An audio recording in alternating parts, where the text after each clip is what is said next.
All right, now to give us more insights in terms of what is unfolding at this moment in Lebanon, we're being joined by Dr. H.A.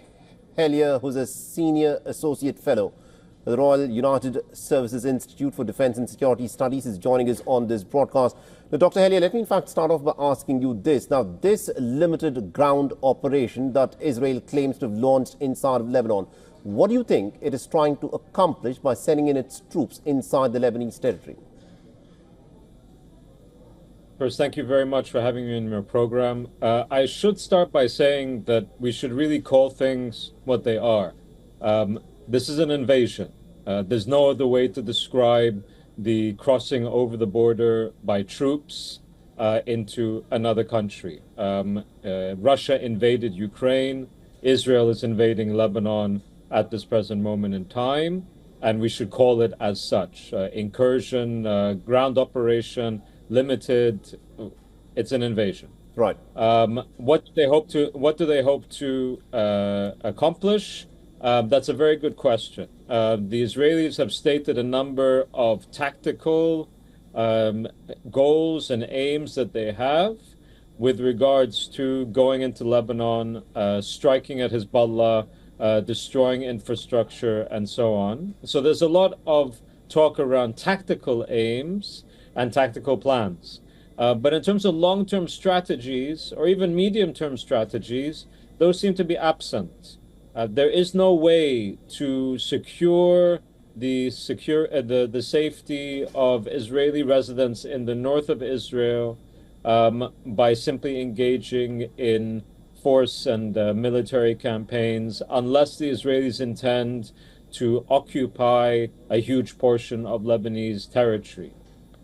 Now, they may very well end up doing that. It wouldn't be the first time that Israeli forces occupied, particularly southern Lebanese territory. Right. And it may very well end up to be the case that they do this again. I would remind you and your viewers that when Israel went into Gaza on the ground, because of course Gaza was an occupied territory before October 7th anyway, but when they went in on the ground with ground troops, I'm sure that the tactical aims that they had were quite different than the ones that they have today.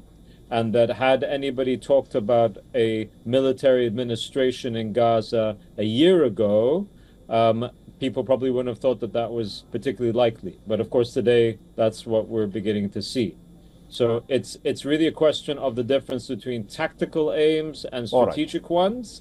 And that's not clear at present. All right. Now, in 2006, there was an attempt that was made by the Israelis for a ground invasion into Lebanon. But that war ended in a stalemate because the ground forces of the Israelis could not actually make much headway.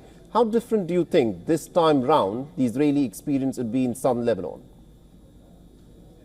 Well, actually, Israelis occupied southern Lebanon for quite some time.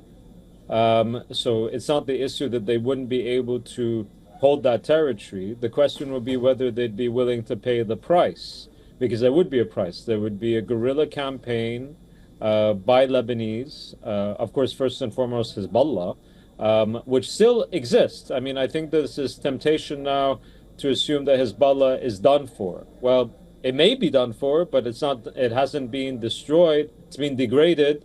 The leader of Hezbollah, Hassan Nasrallah, has been assassinated. The top military brass has been taken out. But there are loads of people on tier 2 and tier 3 that will rise through the ranks. So they will obviously lead any effort to resist further Israeli invasion into Lebanon. And I suspect they won't be the only ones. Right. I also remind your viewers and everybody else that, you know, Hezbollah is an incredibly controversial actor in Lebanon itself, among Lebanese themselves. Right. But I think that Lebanon more widely, irrespective of how they feel about Hezbollah, and many people have very strong opinions about Hezbollah in a negative sense, particularly due to its participation in the Syrian civil war on the side of the Assad regime. But Lebanese more generally will reject an Israeli invasion and occupation. All right. We'll have to leave it there. Thank you very much indeed, Dr. Hellier, for joining us and getting us that perspective there. Thank you. For all the latest news, download the WION app and subscribe to our YouTube channel.